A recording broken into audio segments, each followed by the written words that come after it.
নমস্কার বন্ধুরা, কেমন আছো তোমরা সবাই? আশা করি ভালো আছো। আজকে আমি হোমমেড মিষ্টি বানাচ্ছি।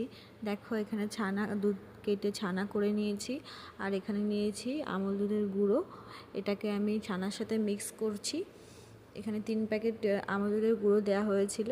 মিক্স করার পর ভালো করে এটাকে মথে নিতে হবে। যতক্ষণ না এটা ভালো ডো না হচ্ছে ততক্ষণ এটা মেখে নিতে হবে।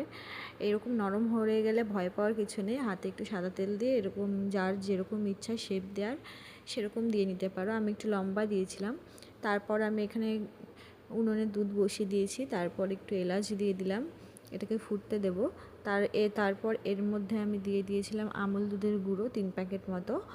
দেওয়ার পর এটা ভালো করে যখন ফুটে গেল, তারপর আমি এখানে যে মিষ্টিগুলো করে রাখা আছে এগুলোকে আমি এর মধ্যে ভালো করে দিয়ে দেব, যতক্ষণ না অবধি ভালো করে সেদ্ধ হচ্ছে। তারপরে দিয়ে দিয়েছিলাম এখানে চিনি।